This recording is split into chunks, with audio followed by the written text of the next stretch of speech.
Welcome to the Deep Dive. Today, we're looking at something really special, a powerful personal story from World War II. That's right. It's a memoir called From Mold to St Valery, Egypt and Italy, Part 1. Oh. It was written by a soldier, Tony Walsh, and kindly shared by his daughter, Claire Edwards, a real first-hand perspective. And we've also got a couple of related forum messages that add a bit more context. So our mission today is to really dig into this narrative. We want to trace one man's journey, the chaos, the training, those dangerous voyages, the start of the Desert War. And see how these massive historical events really impacted one single life and makes it all so much more, well, human. Exactly. So Tony Walsh, born October 1919, grew up in Mold, North Wales. He helped his mother run their grocery shop. Yeah, and like quite a few others at the time, he could see what was coming. Right. So he joined the Territorials in Mold, April 1939. Even before conscription was really a thing, that was the 239 Battery 60th Anti-Tank Regiment. And his official call-up, Saturday, September 2nd, 1939, right after their annual camp, and just the day after Germany invaded Poland. Talk about timing. So where did training start? Well, initially, he was still in Mold, reporting to the drill hall, but then the moves began. Bolsover Camp in Durrell. First, that was for equipment, basic training, that kind of thing. Okay. Then down to Low Barracks in Aldershot, and after that, Fleet. They were actually billeted in a guest house there called Tullamore. Imagine that, spending Christmas 39 snowed in at a guest house while the Phoney War was on. Yeah. That's where they got their anti-tank guns and transport too, right? That's the place. Hmm? By February 1940, they were down in Puddletown, Dorset, getting the unit built up to strength, more training. It shows you, even far from fighting, it was constant movement and prep. Non-stop, and the moves just kept coming. Early April 40, off to Southampton. Tony actually mentions seeing The Wizard of Oz there. His first color film. Yeah, what a strange, almost surreal moment before heading into, well, whatever was coming next. Absolutely, because the very next day, they sailed. Destination, Le Havre, France. They stayed near the port for a bit, then moved inland, towards the Somme, ended up at a small town, Oma. And this is where it suddenly gets very real. Oh, yeah. They took a position, started digging in the anti-tank guns. They were expecting Rommel, his 7th Panzer Division. Wow. Tony describes heavy dive bombing. And then, their first actual contact with German troops. Their first fight. And this really highlights a key problem, doesn't it? Their weapons. It does. Those light anti-tank guns. Okay. For light armored cars, maybe. But the heavy German tanks, no chance. He mentions heavy casualties right away. Names like John Reese, Pratchett, Jack Blackwell. They were ordered to pull back almost immediately. Their battery commander, Captain Charlton, he later became Major Charlton, got a military cross. Yeah. He was central to what happened next, wasn't he? He was. The retreat was, well, chaotic. They tried for Dieppe first, but the Germans had already cut that route off. So they had to swing west. Right, west first. Then the kind of desperate turn back towards the Normandy coast. Tony mentions using their few remaining anti-tank guns just to blast German patrols off crossroads so they could get through. Incredible. And eventually they reached St. Valery.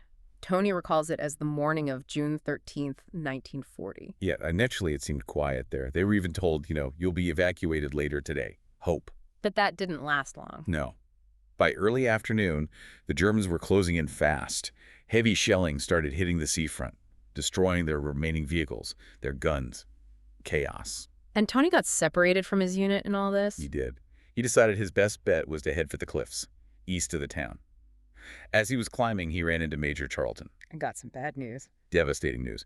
Major Charlton told him Bill Bunting, a mechanic also from Mold, had just been killed by mortar fire further down the slope. Jeez. So they're up on the cliffs. What could they even do? Well, they took some shots with their rifles at German troops entering St. Valery below. But then the Germans spotted them. Heavy mortar fire started coming down right on their position. Right. As night fell, the town below was in flames. Major Charlton said he was going to try and find any other survivors from the battery. And Tony? The fire on his position got worse. He had to pull back further east along the cliff top, lost contact with the major, then he bumped into some French soldiers, also cut off. And there's that slightly surreal moment he described. Yeah, amidst all the terror and destruction. Sharing half-cooked chicken and some looted Benedictine liqueur around a tiny fire, trying not to fall off the cliff. Just a small moment of shared humanity in the middle of it all. Amazing. What happened next? They kept moving east through the night, leaving burning St. Valery behind. By dawn, they were near Ville-les-Roses, a few miles along the coast. Other British stragglers had joined them by then. Safety in numbers, maybe? But then? They decided to try and get down into the village itself. But as soon as they moved, bam, intense mortar fire opened up. An ambush. Casualties. Yeah, several wounded. One British soldier, apparently very badly hit in the face. They had to scatter, pull back again. Then a Royal Engineers officer found them, suggested they try again to reach the village. But the bigger picture was grim, wasn't it? Utterly. German forces had actually reached the coast west of St Valery. So anyone east of the town, like Tony's group, was cut off. They were being squeezed, attacked from the west in St Valery, and the main German advance coming from Dieppe in the east. Trapped. So how did they get out? They found a way through back gardens, avoiding the ambush spot. Tony mentioned seeing 2 dead British soldiers lying there from the earlier mortar attack. Sobering. They made it down to the beach. And what was the scene like there? Hundreds of troops already there. And out at sea, a ship turned out to be the SS Princess Maud. There was a jetty reaching out, queues forming along it. Motor launches were ferrying it out to the ship. So Tony just joined a queue. Yeah, right at the end. He noted how orderly it was, despite everything. Officers with revolvers making sure nobody jumped the line. How long did it take? He said it felt like 6 hours, but was probably about 1. He gets to the front, waist deep in the sea by this point. Then a Royal Navy rescue launch pulls up. He remembered the crew shouting things like, "Any more for the Skylark," and "Hurry up, me lucky lads, could get hot at any minute." That sort of cheerful urgency. Incredible. And the timing. Unbelievable. He says just as he was being hauled aboard the launch, the first German artillery shells started landing on the beach right behind where the queue had been. Wow. That's cutting it fine. Absolutely. The definition of a narrow escape. It really drives home how much was just pure luck being in the right place at the right second. So the launch gets him to the Princess Maud. Yeah. Packed full. They climbed up rope ladders onto the ship. Yeah. He just remembers the engines picking up speed, the ship moving, leaving hundreds, maybe thousands, still on the shore. He was convinced it was the last ship out from that stretch of coast. What an ordeal. Did he manage to find anyone he knew? He actually fell asleep from exhaustion. Woke up later to anti-aircraft fire, started wandering the crowded ship, and, amazingly, bumped right into Major Charlton again, and Cyril Bellis, another guy from his battery. A small reunion after all that. Did the major know how they'd managed to get away? He filled them in a bit. Apparently, the Black Watch, part of the 51st Highland Division, though they didn't know the unit names, then had formed a defensive perimeter around Villiers-Rose. That action delayed the Germans just long enough for some evacuation from the beaches. A huge sacrifice. Right. They bought time for men like Tony. Exactly. Major Charlton also mentioned some crazy story about possibly trying to re-embark further down the coast, but obviously that didn't happen for them. And what did Tony even have with him at this point? Practically nothing. His tin hat and the French bayonet he'd picked up somewhere. His rifle was gone, left on the beach. Everyone just had the clothes they stood up in. So they finally get back.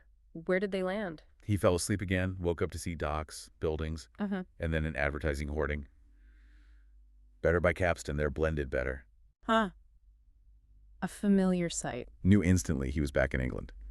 Southampton.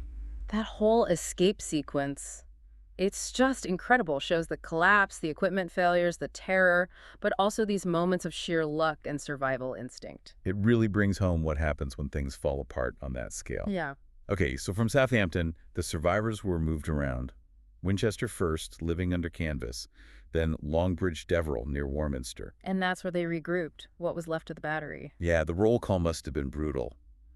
Tony says of the original 200-plus men and 239 battery, only about 40 made it back. 40 out of over 200. Just shocking losses. He mentioned Fleet Major Cooper was killed at St Valery. His friend Bass Thomas was wounded and became a prisoner of war. So after Warminster, where did the survivors go? Off to Bully Road Camp in Aldershot. Back to basics, parades, drills, trying to rebuild some routine. Yeah. But even Aldershot wasn't entirely safe. Oh, what happened? He describes this chilling incident. A lone German bomber flew over, engines cut, just gliding silently. Then it released its bombs. Right over the camp. Pretty much. Tony had a very near miss. Dove into a shelter just as the bombs hit nearby barracks. He came out to find, damage, casualties, men wounded, some buried in the rubble. Did he get hurt? Just a small splinter of steel in his arm, nothing serious physically. Yeah. But the psychological impact, and then the rumor mill started back home. Oh. Yeah, somehow the news got twisted. Word reached Mold that he'd lost an arm. Caused absolute panic for his family until they got the real story. Shows you the anxiety on the home front, too. Definitely. So more moves after Aldershot. Yep. Camberley next, still under canvas. Then Bramley? Tony specifically remembers the toilets at Bramley. Fondly, I assume. Not quite. Ditches with a pole across. Primitive is the word he used. Small details, but they stick with you, right? Reminds you these are just ordinary guys. True. So where did they settle for a bit? September 1940, they moved to Godalming. Got billeted in a proper country house, Munstead Heath. They were re-equipped there, new anti-tank guns, new transport. Settled into serious training again. And this is while the Blitz is happening. Exactly. London was only about 15 miles away, getting hammered nightly. Yeah. Tony mentions bombs even fell near where they were, in the grounds of Charterhouse College, which is actually where they went for showers. Close calls even during training. He also mentions a worrying incident within the unit around this time. Yeah, quite disturbing. A soldier who seemed to be suffering psychologically, maybe paranoia or stress. He was making threats, waving his rifle around on guard duty. Oh, dear. And then, during the guard change, there was an accidental discharge. He had left a round in the chamber. It fired through the ceiling, right through the battery officer's desk, narrowly missed the officer and Tony's friend, Cyril Bellis. Good grief. What happened to the soldier? He was quickly transferred and medically downgraded. A stark reminder of the mental strain, even away from the front lines. Aside from that scare, was it mostly just training? Pretty much, according to Tony. Fairly uneventful. He got leave for Christmas 1940, went back to Mole for 7 days, said it was a really hard winter, lots of snow. Came back loaded up with tinned food from his mom's shop. Those little comforts must have meant so much. Absolutely. They stayed in Godalming until April 41. Then another move to Kintbury, near Hungerford. This is final kid issue, getting ready for active service. But they still weren't told where they were going. Even with deployment looming, he seemed to like Kintbury. He always called them happy days. He was near the river, had a couple of pubs. He and his mates, Les Williams and Cyril Bellis, would go into Newbury. Simple pleasures, beans on toast at the YMCA, catching a film, Betty Grable, Rita Hayworth. Finding normalcy where they could. I think that camaraderie, those simple routines, were absolutely vital for morale, with so much uncertainty hanging over them. So when did the call finally come? Early September 1941.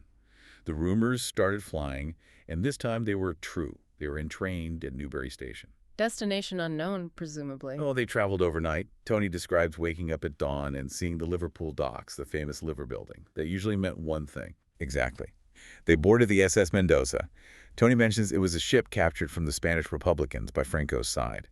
They were stuck on board for 3 days in Liverpool, no shore leave. And then they sailed. Mid-September. Up the Mersey, out into the North Atlantic. A long voyage ahead. What was the route? Not straight across, I assume. No, too dangerous with U-boats. They headed south, down the west coast of Africa. Stopped at Dakar for fuel, then carried on towards the Cape of Good Hope. And the journey wasn't smooth sailing. Far from it. They ran into violent gales.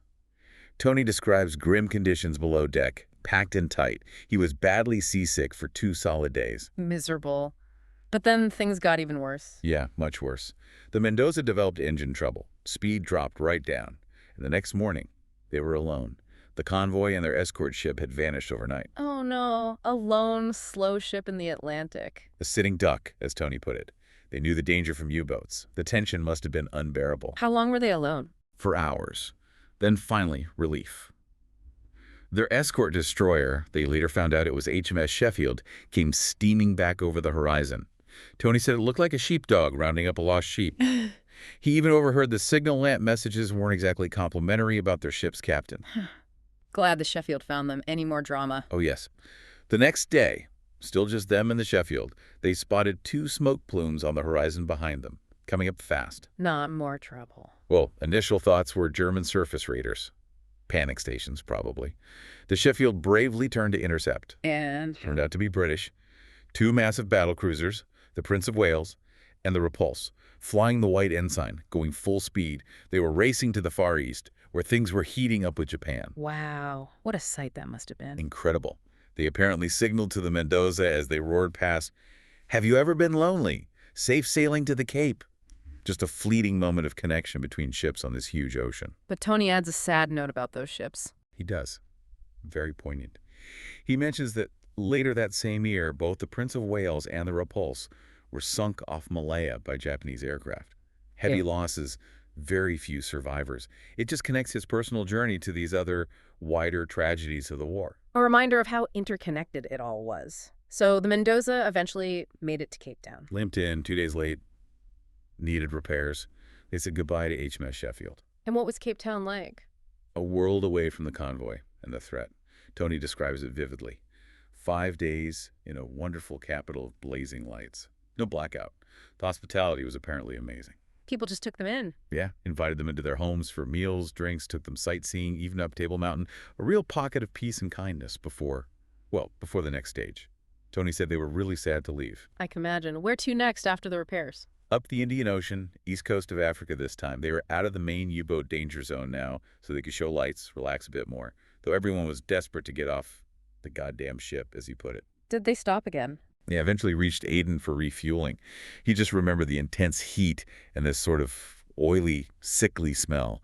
Then into the Red Sea, up to Port Tufik near Suez, their first sight of Egypt. End of the line for the Mendoza. Pretty much. Celebrations on board that the long, risky voyage was over. Then disembarking, hit by what Tony calls unbelievable heat, weighed down with all their kit, drenched in sweat.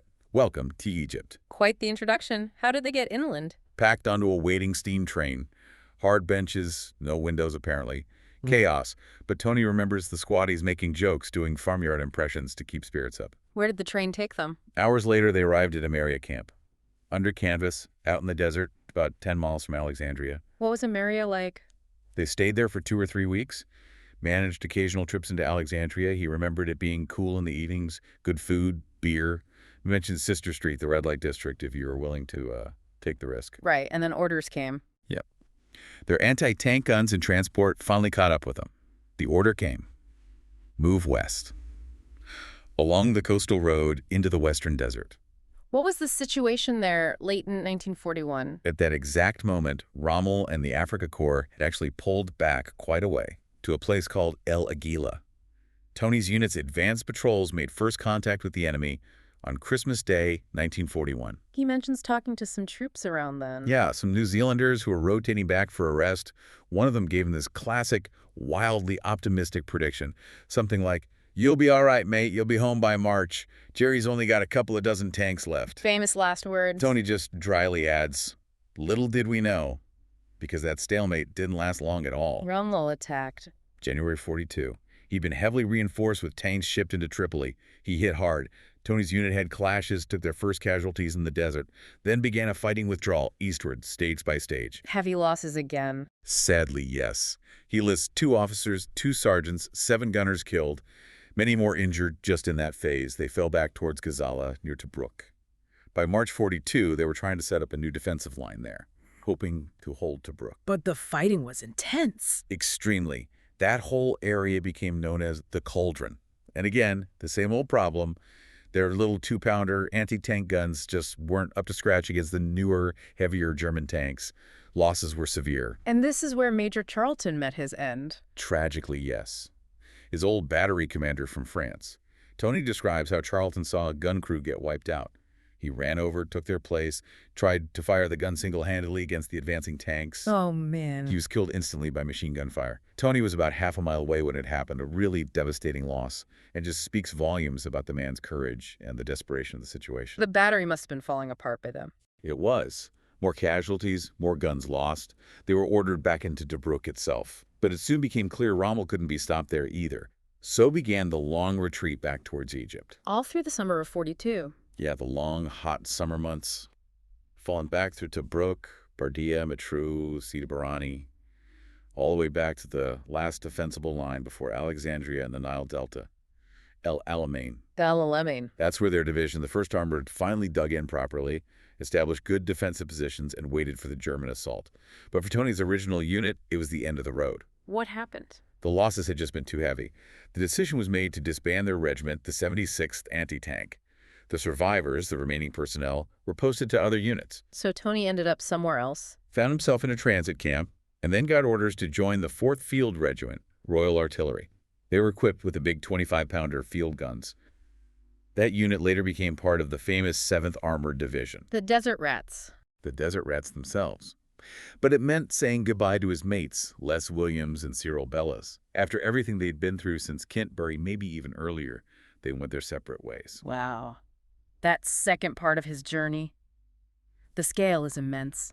Across the globe by sea, the brief joy of Cape Town, then plunged straight into that brutal desert war, the constant movement, the losses, the equipment problems, units breaking up.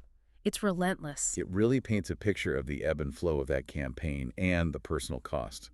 Before we finish, though, there's that interesting little point from the forum messages that came with the memoir. Ah, yes, about the date at St. Valery. Right. Someone named Fred Hoxton pointed out that Tony remembered reaching St. Valery on June 13th, 1940. But Hoxton notes the main surrender of the 51st Highland Division there actually happened on June 12th. So, a possible discrepancy. Potentially. Yeah. Claire Edwards, Tony's daughter, responded. She said she'd wondered about that date, too, having seen other accounts maybe suggesting the 11th or 12th for the key events around Vaux-les-Roses and the Princess Maud evacuation. It's tricky with memory years later. Exactly. She points out her father dictated this account many years after the war, so it could be a simple memory lapse or maybe even a slip when it was transcribed. He's no longer around to clarify, sadly. She mentions another source suggesting the bombing and evacuation attempts might have been around June 11th. It's a small detail, but it's a good reminder, isn't it? Even with incredibly vivid personal accounts like this, memory isn't perfect. Time, perspective, it all plays a role. We have to consider the source. Absolutely. It adds another layer to understanding these historical narratives. So we followed Tony Walsh in this deep dive. Quite a journey. From that grocery shop in Mold, North Wales, To facing panzers in France, that incredible escape from the Normandy beaches. across oceans, dealing with storms and engine failure, the amazing welcome in Cape Town. And then straight into the furnace of the Western Desert. Fighting Rommel, losing comrades, seeing his unit disbanded, and finally ending up with the desert rats at El Alamein. It's these personal stories, isn't it? They just make history feel so immediate, so real. You feel the fear, the exhaustion, the small moments of relief or connection. Absolutely. It brings the massive scale of the war down to a human level. The bravery, the loss, the sheer endurance. And Tony Walsh's story, as compelling as it is just one thread from millions in that global conflict. It really makes you think, doesn't it? How many other stories like this are out there? Untold deep dives just waiting to be uncovered, maybe in your own family history, your local community, or just less explored parts of history. What insights are still hidden away?